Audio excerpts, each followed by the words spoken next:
Gig Gab, episode 517 for Monday, January 19th, Tin Can Day 2026. Hopefully we're not using tin cans to make this work. You never know. Oh, headphones are called cans sometimes if they're made out of tin. They would technically be tin cans. Yeah, and if they sound crappy, tinny cans. Exactly. Greetings, folks, and welcome to Gig Gab, the show by, for, and about working musicians here, as usual, in Durham, New Hampshire. I'm Dave Hamilton, and today, my guest co-host is a live sound veteran turned educator, currently shaping the next generation of audio pros as program director of audio engineering technology at the University of Hartford. He's mixed everything from celebrity theater runs, it's easy for me to say, to parade rigs that could crack windshields, and he's lived the long days, the bad power, the high-stakes decisions that working musicians and engineers we know all too well. Today we're talking about lessons from the trenches. Yeah, what students still need to learn before their first gig and how to build a career that actually lasts. Mike Almeida, thank you so much for taking your time with us today. You're welcome. That's what I do. I know. It's great to have you here. We've known each other for a long time, though. We've only spoken a few times. So, yeah. So you kind of have done it all and do it all and then teach it all, which I think is great.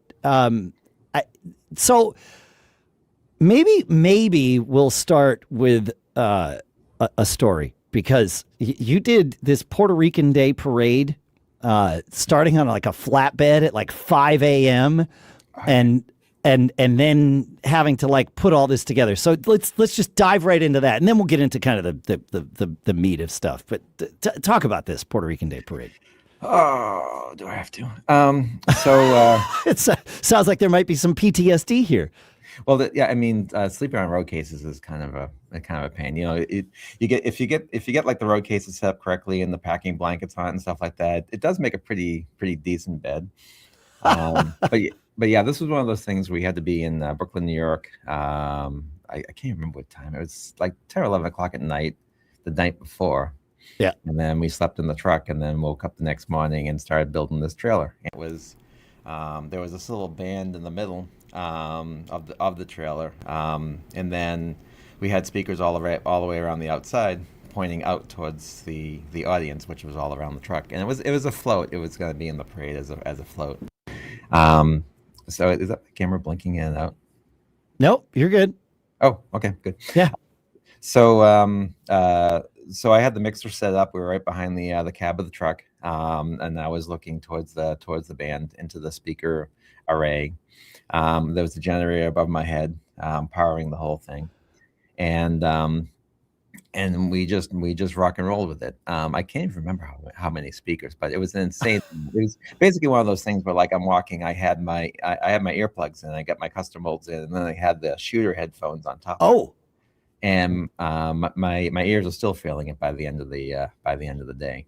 Wow. So and you could feel it on your chest, the compressions on your chest and stuff. But when you get off the truck and went and you wandered around, by the time you got to the outside, it was actually at a pretty decent level on the outside. It contained in that little tiny area where we had this built all around was just insane. And then the back of the truck, we had these speakers called servo drives, which instead of having coils of wire within a magnetic field, they actually have motors inside there that push the diaphragm. Really? Yeah, and it's like extra power that you can't get from it's almost like an active speaker, but not in the way any of us would think of an active speaker. Right. Yeah, exactly. And the thing is too, we had, like, if you put like 300 watts into it, you get like 120 dB out, which is the same as like a 3,000 watt subwoofer. So it's highly efficient. The problem is that the motors don't move that fast. So when you're trying to get to a frequency that's above like 60 hertz, 80 hertz, things like that, once you start going above that, it just drops off really quick. So they're really only good for like subharmonic subwoofers. Sure. Yeah, exactly. So okay. Yeah, so you get a couple of the subharmonic synths on there, you know, to take the drum kick and bring it down an octave. Yeah. and send it out to those things right there, and you can pull up concrete. So that was the truck, and it was pretty much all day, and the security wouldn't let us off the truck, so we had little bottles of water. We had the clear ones for going in and the yellow ones for coming out, No. on the back of the truck. Why wouldn't they let you off the truck? It's safety something, because the truck was moving. I don't even know the reason. Oh, I see. Yeah. Okay. So so they wouldn't let us off the truck. So we kind of we brought our own food and everything like that. Wow. So it was crazy, and that was we were on that pretty much all day. I think we finally got done around like 5-6 o'clock. Oh, wow. So you not only did you sleep on the truck overnight and then wake up at 5 a.m. to get everything rolling, but you were then awake on the truck for a solid 12 hours doing the gig. Wow. Doing the gig. And then we came back around the corner, and the top of the truck clipped the power line, pulled that down. So that was exciting. So, because those little tiny Brooklyn neighborhoods aren't really made for like trailer trucks, Right. Especially with the generator on the top of it, that was creating like a much higher thing, So you come around the corner, and the lines are kind of hanging down a little bit, and we clip one of those things, and that was all kinds of fun. That's so I lived through it. Yes. Well, I mean, and that's the thing, right? We all live through these things. And perhaps this is a good path to segue here. There are things you can teach in the classroom, and then there are things you learn on the gigs. Yes. And that is one of those that you learn on the gig. Oh yeah, no, definitely. You don't prepare for that. Right. Yeah. So yeah. I mean, I probably could have a class where I could just have the students come into a room for like 12 hours, and I don't let them out, and it's like, here you go, here's some food, here's some water. I'll see you guys tonight. Yeah, this sounds like the Stanford prison experiment, though, and maybe not the best way to go. So, yeah. I don't know that you could get away with that in today's environment. Well, even in yesterday's environment, I couldn't get away with that. That's fair. Yeah, they didn't really get away with it with the Stanford prison experiment either, did they? Right, exactly. So, no. Yeah. But yeah, so that's the thing. So there's no way to prepare for something like that. You just kind of go into it, and after doing it for a while, it just, your body just gets used to that. You learn to roll with it. Yeah. You learn to roll with it. Yeah. And that's the thing. The big thing about any of this stuff, is just learning to roll with it. It's not. I mean, I've worked with sound guys before that just want everything like this, bam, bam, bam. We want it all in order. We want everything else, and it's like, dude, it doesn't work that way. Life doesn't work that way. Life just gets, you throw all kinds of stuff at you, and you just kind of have to roll with it and shift gears and do what you need to do in order to make things work. Yes, that's it. Yeah. That's how it goes. You're right. You shift gears, or you realize that the gears have been shifted for you. Yeah, exactly. And then you just kind of roll with it in that thing. Yep. And that's one of the things that you can't really teach the students. That comes with practice. And the more and more that you do it, and the more and more you get thrown into these things, the more and more that you just get used to it. One of my things, like, since I started doing like live sound, live AV, things like that, one of the things that I kept getting hired for is because, I mean, I could pull a show out of my ass without having to think about it, and that's something that you really can't teach. It's like, you just roll into this place, and you don't know who the band is. You don't know you don't know what the venue looks like. Sometimes you know what audio equipment you have. Sometimes you don't. It could be a console that you haven't worked with before, things like that. And you have like maybe 20-30 minutes for sound check. Yeah. That you can just have to kind of throw the show up and do that. There was one show I did. It was, I didn't know who the band was. I knew there was going to be this little jazz band playing. It was an event. There was a little jazz band playing, and we were. I knew the sound equipment because it was from the company I worked for at the time, and we brought it all out. So I knew how it all set up and everything, but I didn't know what the stage looked like, any of that stuff. So I get there and start setting things up, and they're like, "Oh, you're not miking the jazz band. You got to mic the mic. We're gonna have a singer-songwriter come in. She's gonna have a guitar and a microphone and stuff like that." And I'm like, "Oh, okay. So so we want you to set up on the stage, and then the band's just gonna sit off to the corner." Okay. And it's like, and the band kept calling themselves Wallpaper because that's pretty much what they were doing. They just kind of played. No one really paid attention to them. Sure. At one We've point, all played those gigs. Yep. Yeah, exactly. Yeah, and well, at some point, one of them was playing like the Simpsons theme song, and they were doing just a whole bunch of random stuff. And sure. So, so I get the whole thing set up and get it all the system all sussed out and everything. And this is back before I was using Smaart Live, so this is actually doing it with the ears. Yep. And everything sounded pretty decent and stuff. And they're like, all right, well, after dinner, we're gonna have the singer-songwriter come in. So in comes Shawn Colvin. And I'm like, oh, okay. So I wasn't prepared for that, because usually, like when I do sound for like bands and stuff, if I can find them on like on iTunes, or if I can find them on YouTube or something like that, I'll listen to some of their music just to kind of get an idea of what they sound like. Yep. And then when I go and I run the show for them, then I kind of know what I'm doing, you know. But when I'm pulling a show out of my ass, I don't know, you know. And right. So she comes in and we do a quick sound check, maybe like 10 minutes, and then off and rolling, you know. Yep. So the first song was the it sounds like crap, it sounds like crap, it sounds better, it sounds better, it's sounding really good. Okay, I'm happy. Yep. Yep. You know, and then the second song, third song, all that was fine. Yeah. You know, so. And coincidentally, this day that I went to do this thing, I had in between the when dinner was going on and I was getting ready to go, my wife had called and said that she was at work, and she went to make her lunch, and she ended up dropping it on the floor, and she couldn't eat it and stuff like sure. that. So she didn't have lunch or anything. So she went out to Taco Bell and got Taco Bell and stuff like that. And she's like, yeah, I'm just having a bad day and this and that and stuff. And she's like, so how are you doing? Did they feed you? And I said, yeah, I had a choice between lobster tails or filet mignon. You don't always get fed like that at gigs, but when you do, it's nice. Yeah. Oh yeah. And she's like, click. Yeah, exactly. Hi. So last night when I was telling her I was doing this today, and I'm like, yeah, I'm gonna tell them the Shawn Colvin story, and she stuck her middle finger up at me. Because that will always forever be related to lobster tail or filet mignon. Yes. Got it. It will always be related to that. That's great. The bad day that she had, and yep. Yeah, it's perspective, isn't it? It's interesting. Yeah, it's perspective. So I'm curious, because this is relevant to, I mean, we have listeners who are musicians, listeners who are engineers, listeners who do both, and listeners who are neither of those things, and all of it's okay. But right. One conversation that comes up pretty regularly and has been coming up more and more is that scenario you described, where the band is coming in and doesn't know the front of house engineer, right? And the front of house engineer, therefore, is also coming in and doesn't know the band.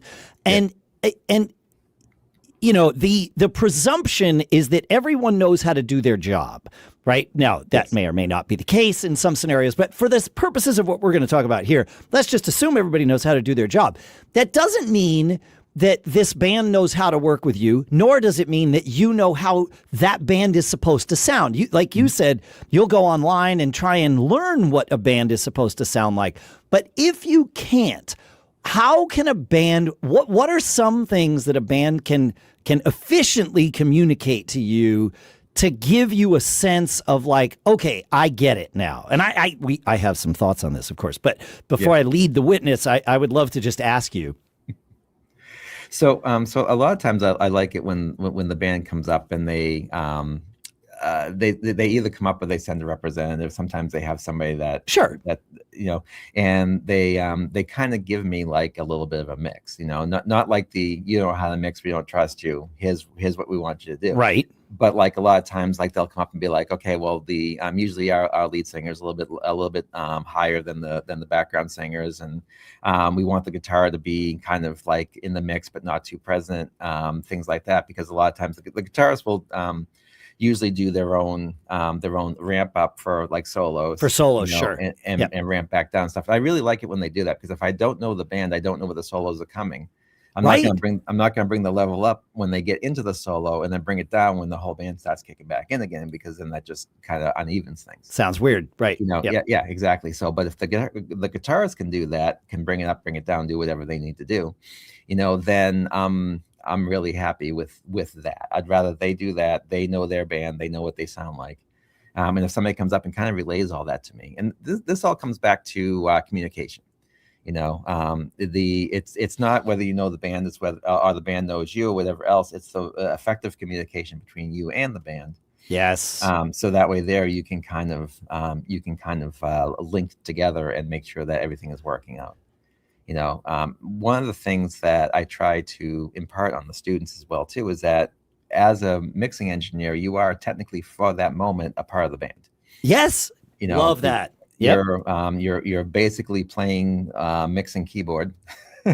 Yes. In order to make the band sound good, and so you have to have the same communication that the rest of the band has with each other, without having the rapport and all the other stuff that you've had over the years being in a band. You kind of have to build that really quick, really instantly, show them that you can do what you want them to do, and then it goes off.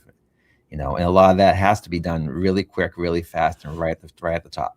It has to be done efficiently, and this is the thing that I've been really working on with anybody that'll have this conversation with me, because and our listeners too, because it's that you get to the gig, like you said, sometimes you have 20-30 minutes for a sound check, and so you don't have time to sit down and have lunch and talk about the nuances of the way your band sounds, right? And one engineer.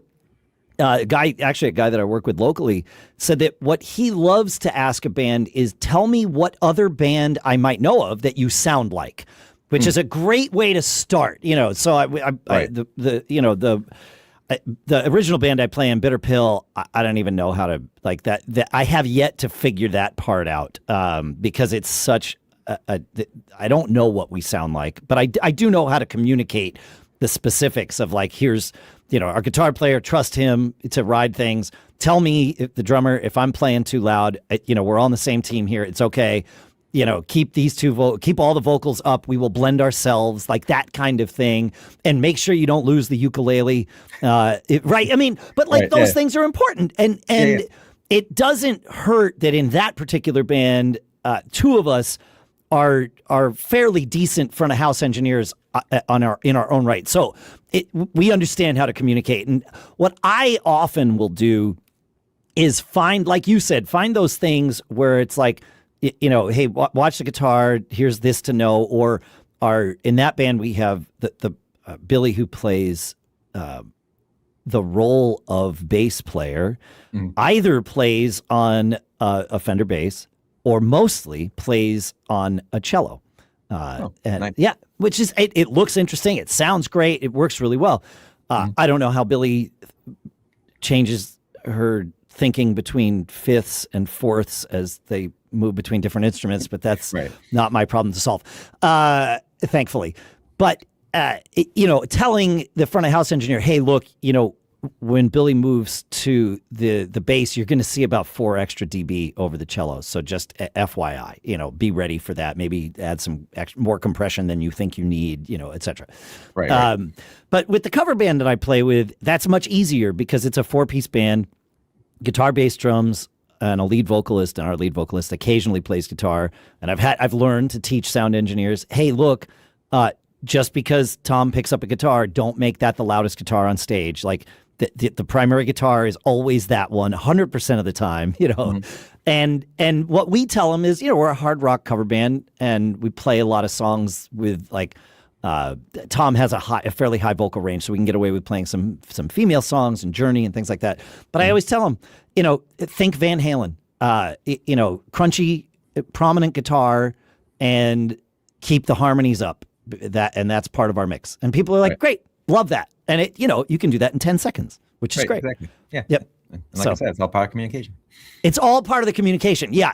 And the trick is making sure from the band's perspective, that it's done in a way that hopefully doesn't miscommunicate to the sound engineer, we don't trust you. Like you were saying, right? This isn't, I'm teaching you how to mix. It's, I'm teaching you how to mix our band that you've never seen before and you couldn't possibly know walking in the door. So, yeah. Yeah. Cool. Yeah.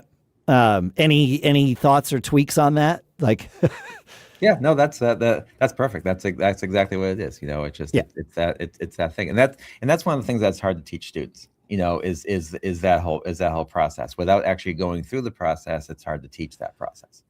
that's You true. know, and that's one of those things. I mean, that I here at the university, we teach them electronics, we teach them soldering, we teach them radio frequency, we teach them computer networking, how to think critically, troubleshooting techniques, that whole thing. But when you get to the field, all that kind of just gets blown up, Right. Right. It's and good to have that foundation, but yeah.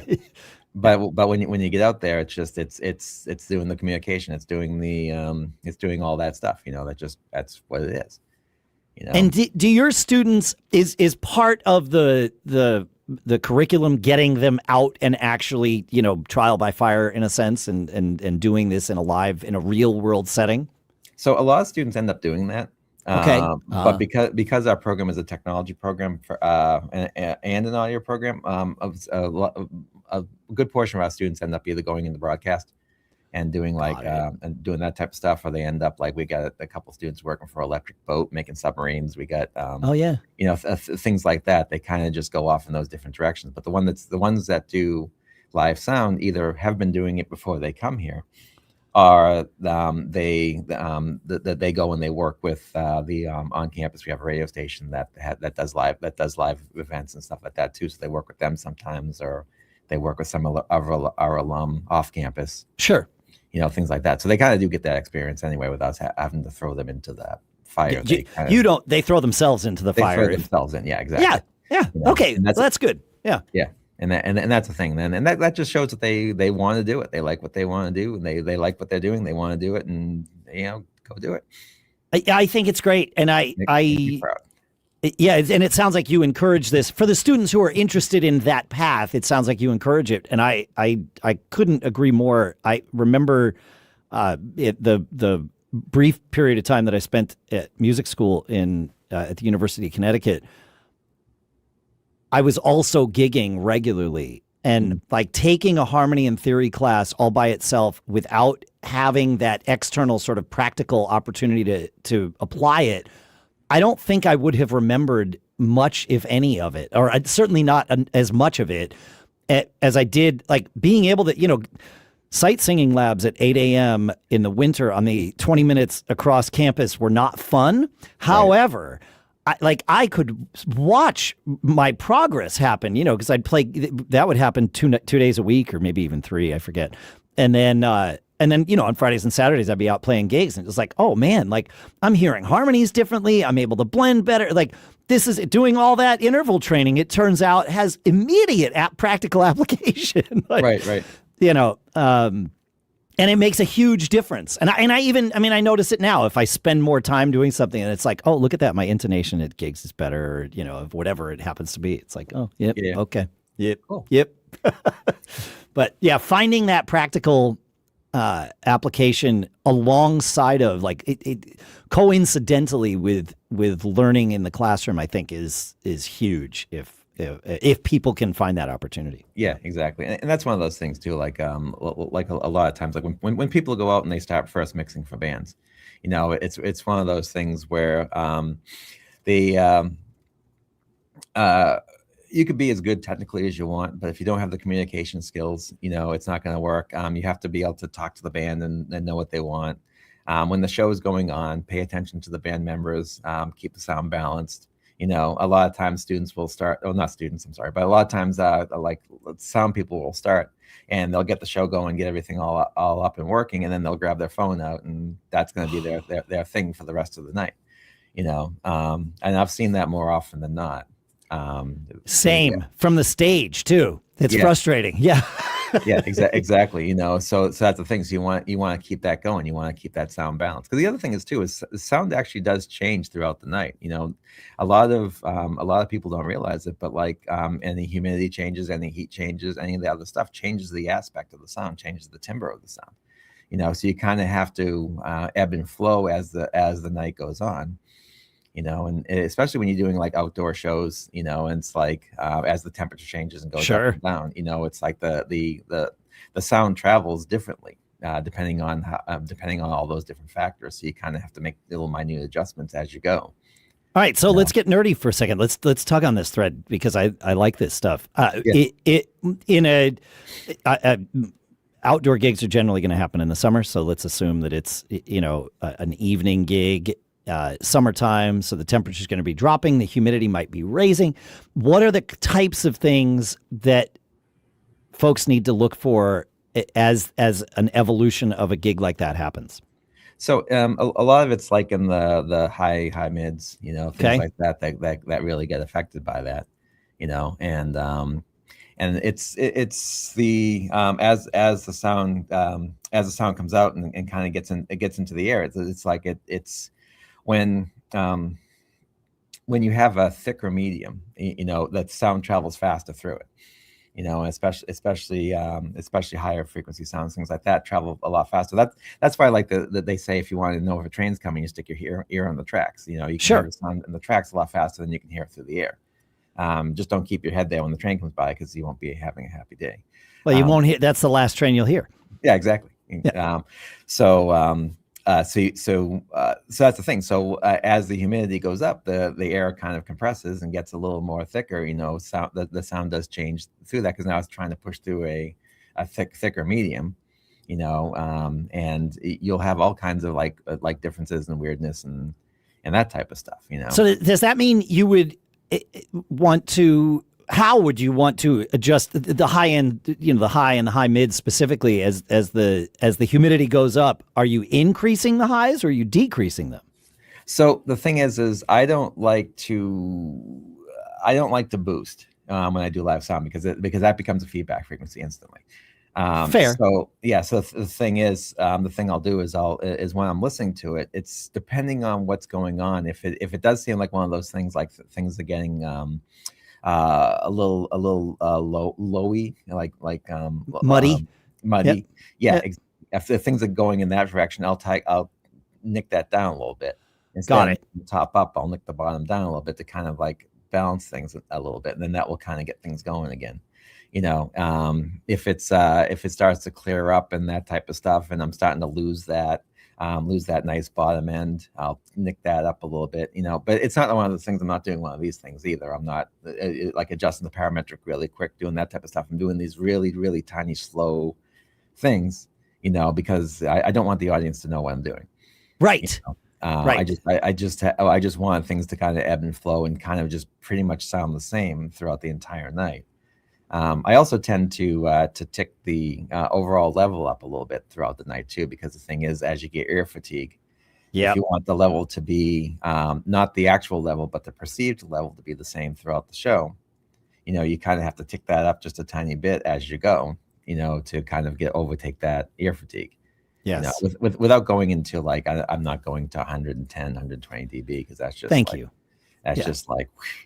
Why would you do that? Yeah. Why would I mean, I put earplugs in, so I don't care, but everybody else does. Especially when you see like people holding their babies and stuff like that, standing right in front of the speakers. It's like, oh, come on.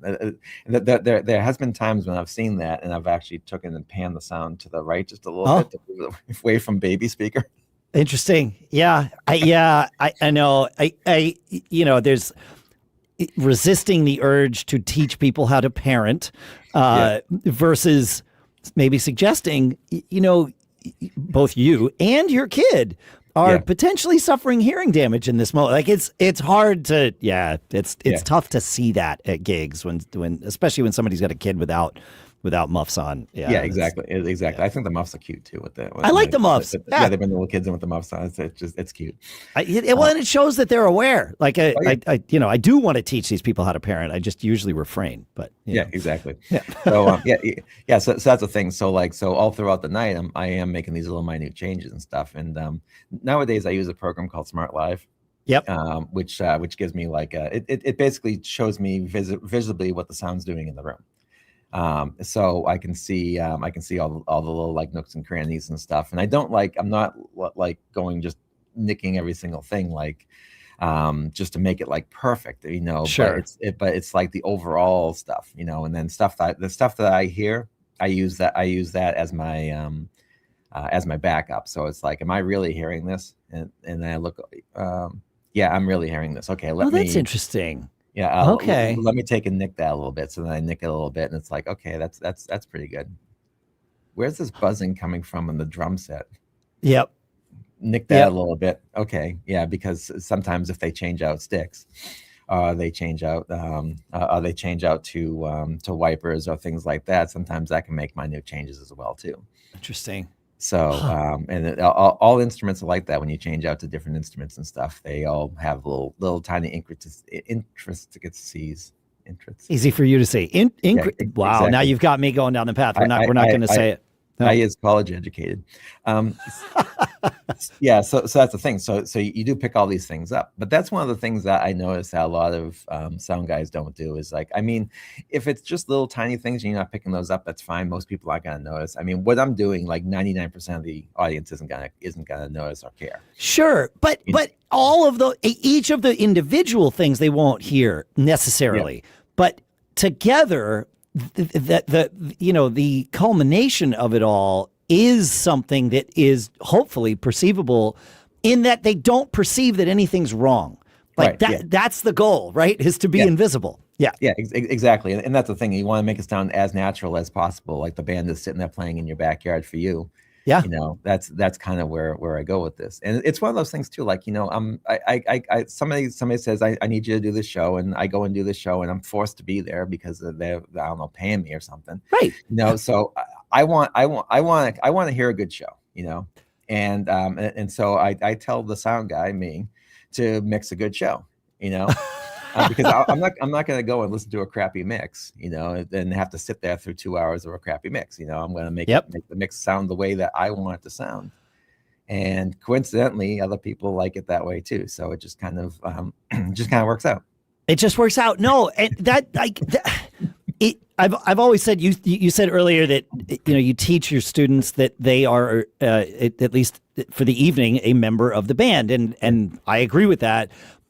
I always think of it as that you are the live producer of the band, right? You control what happens. Like all the things that happen on stage, it can be made not to matter if the producer doesn't care about them, right? Or doesn't know about them. Either of those things can cause that. So it's that awareness. And I love what you said about, you start with your ears and then you use the gear to confirm what you're hearing, and perhaps help you more efficiently suss out. Wait, I'm hearing something wrong. I think it's this. Where is it? Ah, great, found it. I see it now. I always say you have to mix with your ears and your eyes. So for a lot of reasons. Yeah, and that's the thing too. Like even with Smaart, like I have the measurement microphones. Actually, I'm using one now. I'm using a Barodynamic MM1. Okay. Talk on, but that's the thing. So I have the measurement microphones out, so I can do that. But then I also have an input that comes in from the board that I can select. So kind of like a solo. Okay. So I can send specific things into it. So like if I am hearing a buzzing from the snare, I can send that into Smaart and kind of see where that buzzing is laying. Because I can't necessarily hear that with everything else going on, even if I throw headphones in. Yep. I can't necessarily hear exactly where it is. Or like with wireless mics. One of the things, I worked for a North Music Theater. And we had 35 wireless mics. There was a theater in the round. So every mic was essential. You had to have everything going, otherwise no one would hear you. Sure. And when you work there as an A2, you kind of learn the difference between like the mic going out, the element going out, the wire broken on the inside, or the antenna's like bent in the wrong direction, or the antenna's broken. Sure. Each one of those has a very different sound to it. Than when that happens. So once you learn all those intricacies, we're on a good path. My first language is Boston, so I'm still learning English. So when you start learning all those, then you pick up the when you go and you isolate that with a solo. Sometimes you can hear that. Sometimes you really can't with everything else going on. Sure. But I know where they sit in Smaart now. So I can look in there. I can see. Oh well, that looks like it's a microphone that's like an element that's going out or getting sweated out, things like that, and you can kind of figure out what to fix before you need to fix it. Yeah. And then you go and you fix it. And sometimes it's just little hairs get inside the element, and you kind of just have to clean them off. But most of the time, like if the element's starting to get spread out, things like that, it has like little crackly sounds or little tiny things that you just kind of get used to over time. Yep. Yeah. Sweat's one of those things, especially for theater stuff where you've got mics so close, like literally taped to people's faces. Yeah. Oh yeah. We actually did this one show. I know this is more like bands and stuff, but I do a lot of theater, so some of my stories. I mean, I've gone through phases where I've done a lot of theater too. I'm recovering from it now, but it'll happen again. So I'll fall off that wagon, I'm sure. Yeah. Well, we'll feel better soon from the theater bug. So we did this show. It was HMS Pinafore at the side of the USS Constitution. So we built a stage in front of the ship, and then we had them running up and down the gangplank and singing off the ship and stuff. That's cool. And it was fun. I was A2 for that one, and for everybody listening, A1 would be the primary front of house engineer. A2 would be the that person's assistant or backup or whatever you want to call it. Just so everybody understands. No, it's good. Yeah, and then A3 is the one that gets me my coffee and does all that other stuff. But, got it. Yeah. Okay. Yeah. All right. Well, now we've set the hierarchy. It's perfect. Exactly. Yeah. So I was basically running wireless microphones for that. So there was one show that we did that it was in the middle of the day. It was a 2 p.m. Matinee outside, 90 degrees. The director wanted all the lights on because he felt that the actors wouldn't know where they were supposed to be without the lights on. So it was like insane on the stage. These were probably not LED lights, so they carried some heat. Yeah, exactly. Yeah, no, this was back with like the 700 watt source fours and things like that. So yeah, it was pretty roasty toasty on stage. So we had this one guy that kept sweating out microphones. So the thing I did is I took a little piece of heat shrink tubing, a little piece of clear tubing, and I wrapped it around there, and put it on the end of it. So when the sweat came down, it would drip off and not go inside the element itself. And then we used what's that stuff called? The tape they use for IVs, the little clear stuff. Oh yeah, medical tape or whatever it is. Yeah, we use that to stick it on, which the actors really hate because when you pull it off, it's all black and it takes like a week for it to get that crud off. Yep. So I use that to stick that back on again, and then I sent them back out on stage. So the A1 calls me, the front of house engineer calls me. He's like, "Why does this guy sound like he's singing in a tube?" I was just going to ask, didn't it make it? Yeah. What did that do to the sound? Okay. And I'm like, well, because he's singing in a tube. So you're the A1, fix it. Yeah. That sounds like you need to. That's an EQ problem. Yeah, that sounds like a you problem. Yeah. So, but like if you put headphones on, you listen really closely, you could actually hear like the sweat dripping off the microphone. So, that was pretty crazy. That was a fun show. Yeah, sounds like it. So did he just take out some of the low mids or high? I guess high mids is what you might want to remove to get that. I would say probably high mids. Yeah. I don't know what he did specifically because I had to go back to doing my job. Right. Yeah. He did whatever he did. He made it sound better. You can't make it sound good. No, but you can make it sound better. But it's much better than having to replace elements every once in a while. Yeah, for sure. Yeah. So they also spread out one or two of the belt packs as well too. So that was expensive. Yeah.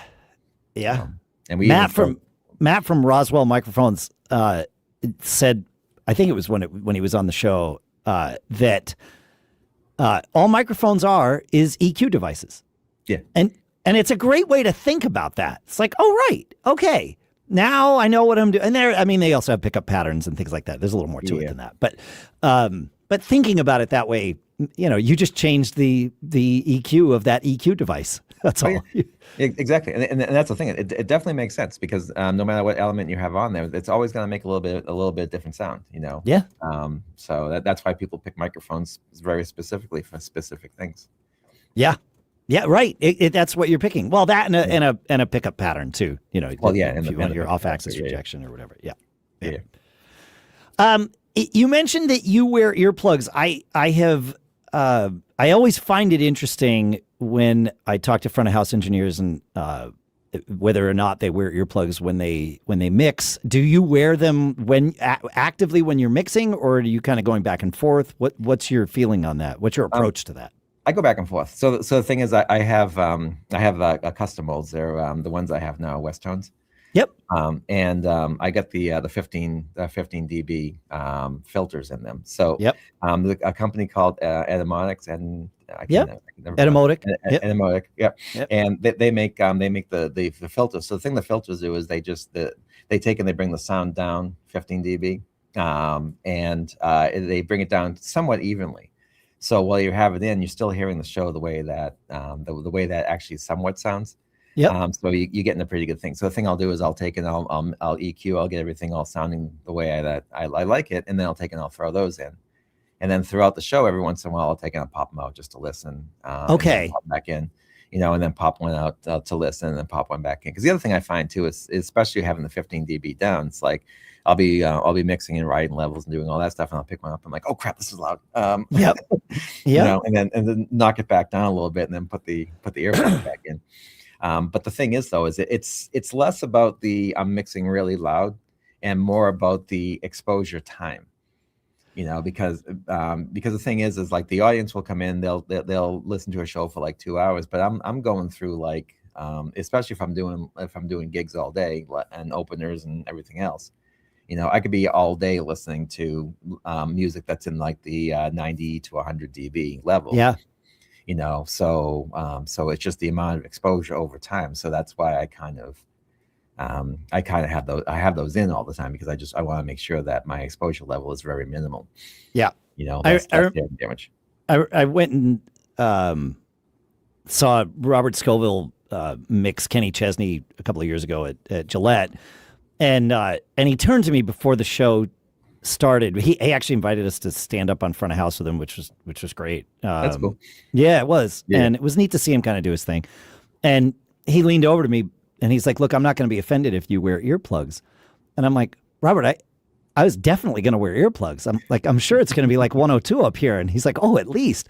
And I'm like, well, so like that's not offense to you. That's just me protecting my hearing. I'm like, what about you? And he says, look, here's the thing. I learned how to mix without earplugs. He's like, I just don't. He did. I'm paraphrasing now, but effectively, he trusts himself to mix better without them, and and that's his thing. However, he had his earplugs sitting right there on the console, and he's like, as soon as the show ends, I put these in because that way I'm minimizing exposure. And he, as many professionals in our community do, he has his hearing checked regularly and to ensure and all of that, and things are good. Yeah. I had learned about a study that I think that it was the Navy who did it, where they looked at people on submarines, and because it's a great controlled experiment with hearing exposure, sound exposure, and how that affects people. And the people on the 6-month tour on that same submarine, some walk off and their baseline is exactly the same as it was when they got on the sub 6 months prior. And some people walk off and are, have hearing damage for the rest of their lives.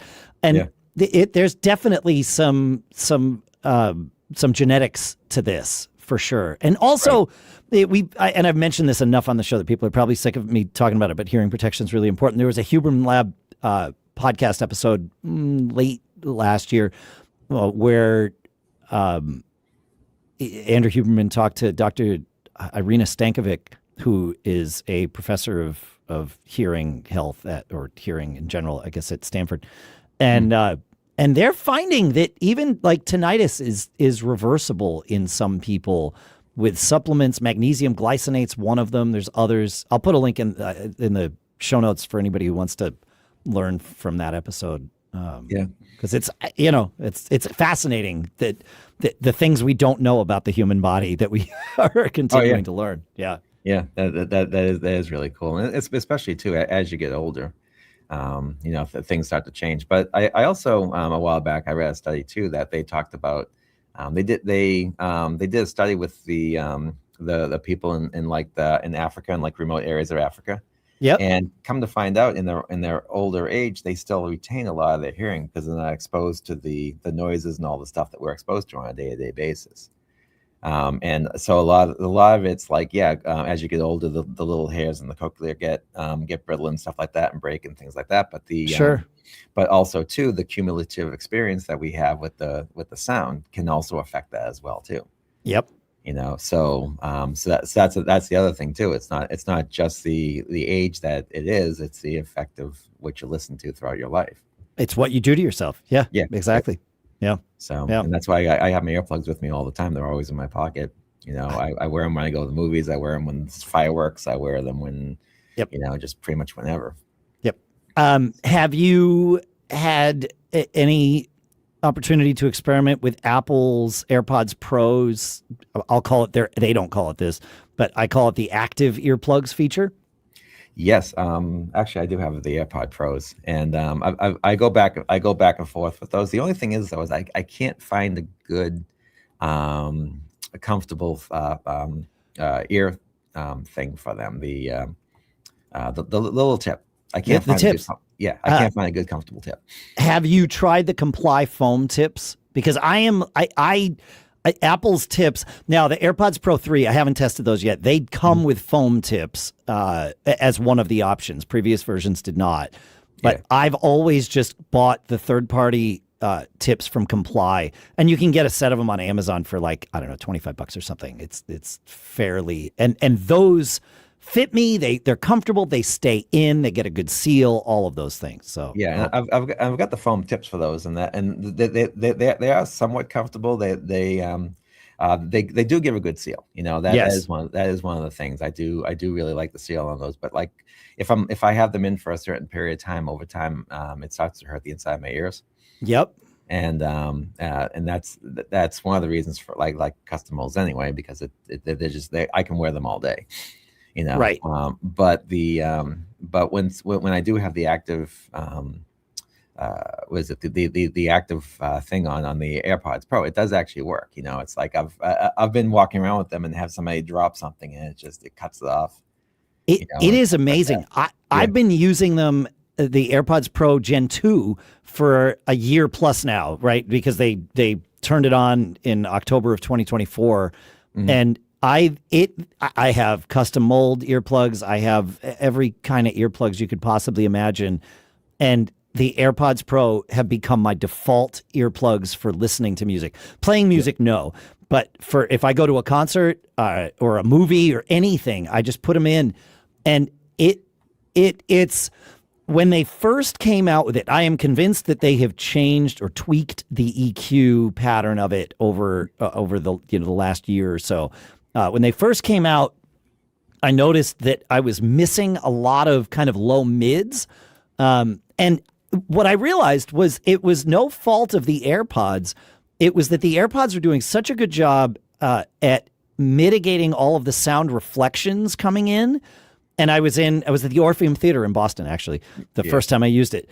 And I put them in, and it was like, well, I can hear like the attack of the bass, but there's no like beef to the bass. Like, it's taken too much out. And the more I thought about it, the more I realized it was like, no, this is giving me exactly what's coming out of the speakers. This room sucks. And so the engineer has pulled all of those kind of low mids out of the bass so that you get some articulation out of it. Otherwise, it would just rumble through the room all night. Right. But Apple has tweaked it since then, because I've been to shows at the Orpheum and it sounds better. Right. But it really, they are my favorite earplugs, bar none. I'm blown away. And, if you compare the price of AirPods Pro, which you can often get for like less than $200, if you compare that to custom fit earplugs that are passive, those are going to run you. Maybe you get them for $200, and now you're also paying an audiologist to get molds made and like going through the whole thing. Whereas AirPods Pro, you can order them today and have them tomorrow. Like, you're good to go. Yeah, exactly. I just run down the Apple Store. Yeah, exactly. Yeah, you don't even have to order them today. You just go buy them. That's right. Yeah. So I'm eager, and I believe it was Westone who, for at least a little bit, I don't know if they have it anymore, but Westone had some what they called active earplugs that were doing something similar. Yeah. But I haven't seen anybody else jump on that bandwagon yet, and I'm waiting. Hopefully, other companies will, because it's hard to compete with Apple in that regard, right? Because they spend so much on R&D that they make it up in volume when they sell, whereas a smaller company, I can't afford to do that. So maybe it's tough to compete with Apple in that regard. I don't know. Yeah, and the Westone ones were called the Defend ear. Just that's it. Thank you. Yeah. Yeah. They aren't out anymore, are they? I don't think so. I don't think that they make them anymore.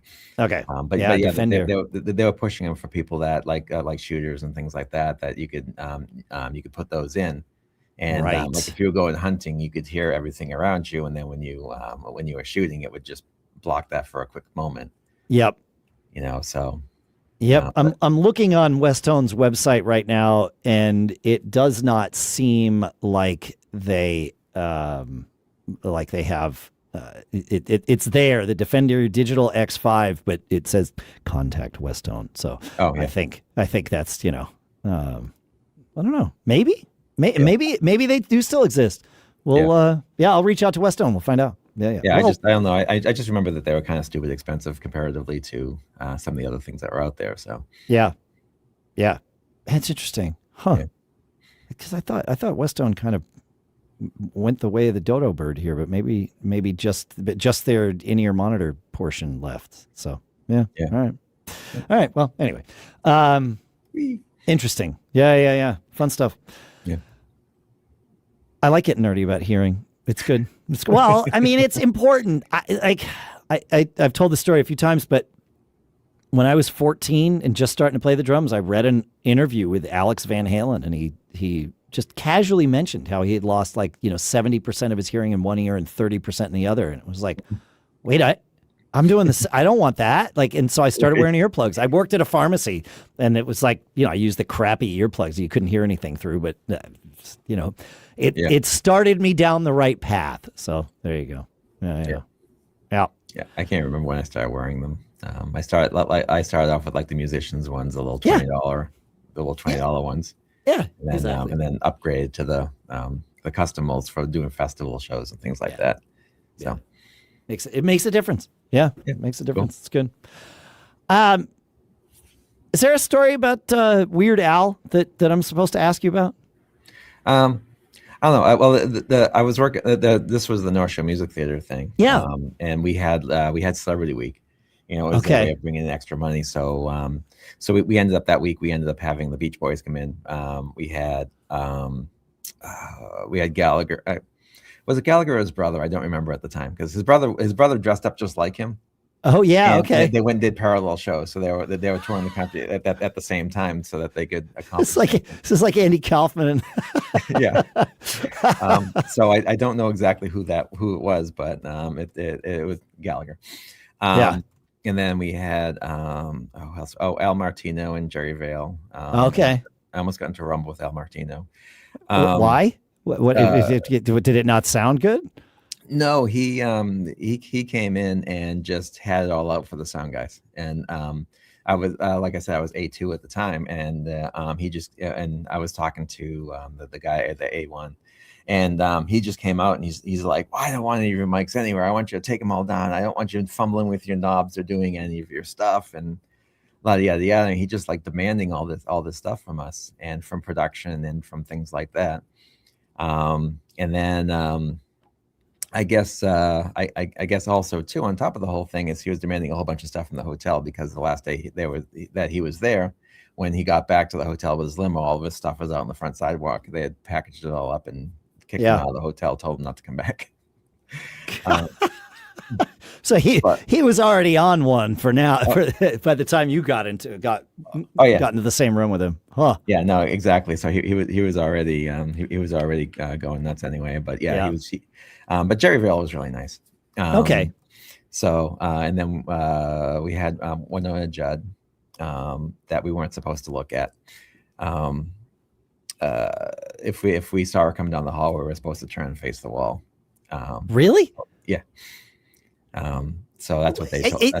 That's a weird thing To me, like to me, that would be weirder than just walking down the hall and having people ignore me. Like that. Yeah. Like, yeah. Okay.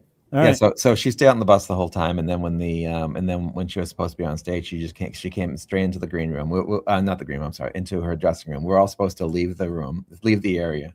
She came Okay. into her dressing room, and then so I don't know if it was her, if it was the production company. From seeing interviews and stuff with her, I don't really think it was her. I want to believe it wasn't. Sure. I Yeah. think Right. maybe it was just a production company, and maybe she's gotten too many people that have been like, "Oh, I want to be a roadie for her thing," and then they come running up to her asking for autographs, things like that. That's different. Sure. Yeah. Okay. Exactly. Yeah. And that's the thing. All the shows I've done, I don't have like any autographs or anybody. I don't.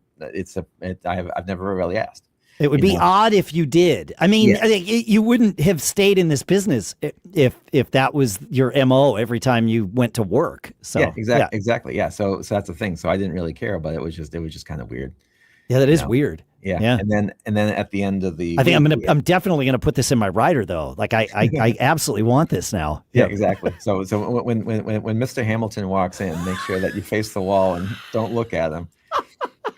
I love this. Yeah, that's perfect. Right. Mr. Hamilton. That's Mr. right. Hamilton, That's right. Yeah, exactly. That's correct. And make sure all the green M&Ms are taken out of the bowl too. Yeah. That's So, right. Yeah, that's right. Did you ever hear the real story behind all that? I did. But go ahead and share your interpretation of it because I think it's good for everybody to know. Oh yeah, no. So the only thing I understand from that is that they wanted to make sure, like, if they put a bowl of M&Ms in the middle of the green room and the bowl had the green M&Ms inside of it, that if the production company couldn't get that right, what else did they screw up? That's right. So they wanted to make sure that they could do one thing right, and then they would kind of feel more comfortable with everything else. Yeah, what I had heard. I mean, they were traveling with a pretty, for the time, advanced staging production, and they needed things to be reliable. So the M&Ms were the litmus test. If they saw them in the bowl, then they knew that they had to go double check everything else that they had asked the production team to do, which makes a lot of sense. Oh yeah, I mean, I grew up in the same town as the guys from Steelheart.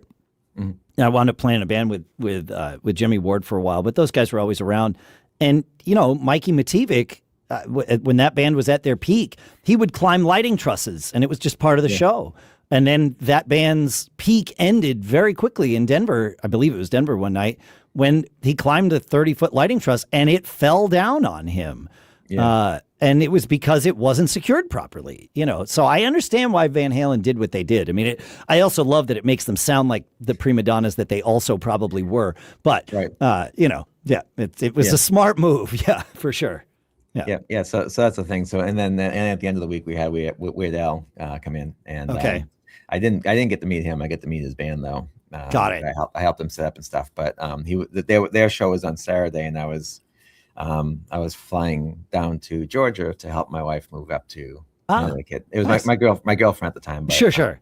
Yeah. But she used to live in Connecticut, moved down to Georgia, and then headed down there. So I saved her from the bowels of South. So there you go. And moved nice. Back up. Yeah. So which version of the Beach Boys was Brian Wilson involved, or was this a pre or a post Brian Wilson version of the Beach Boys? So this was '98.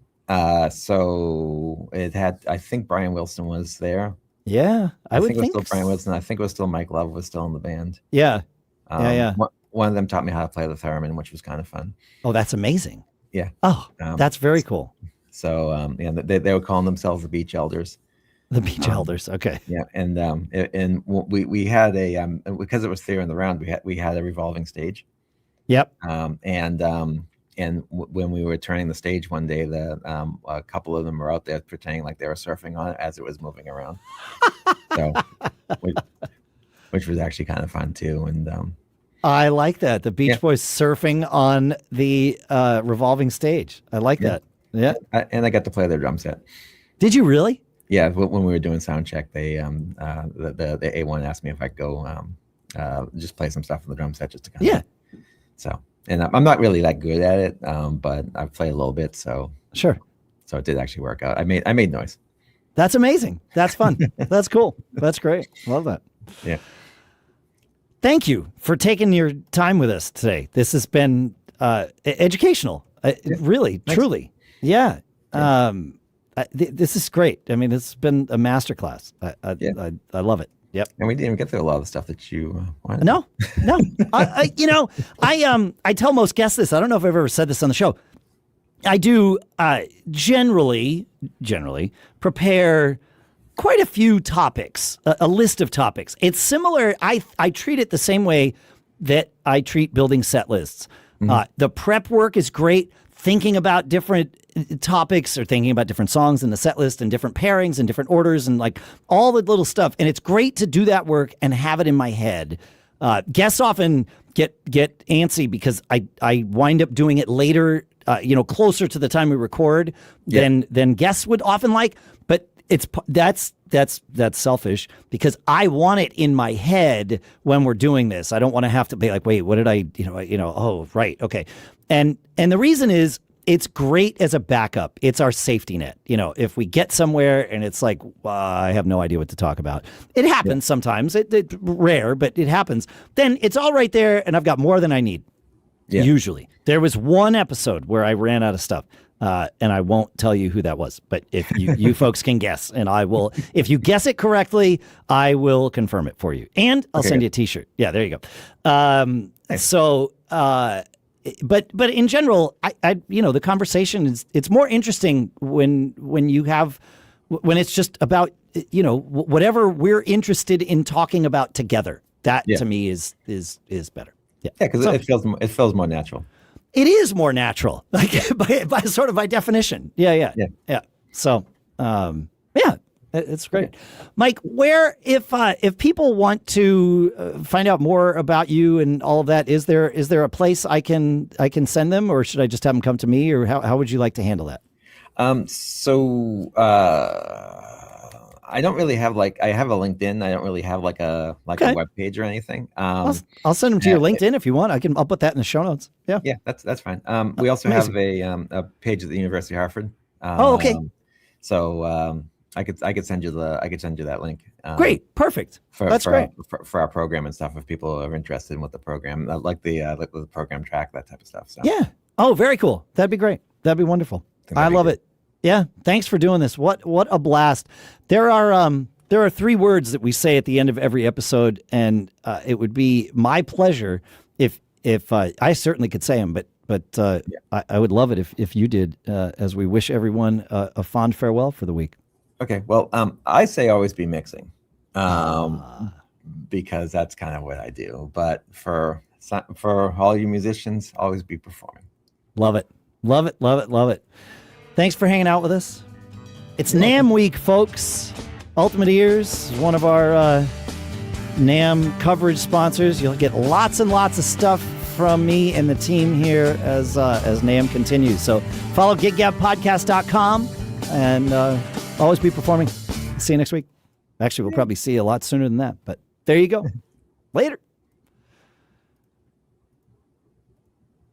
And we're out.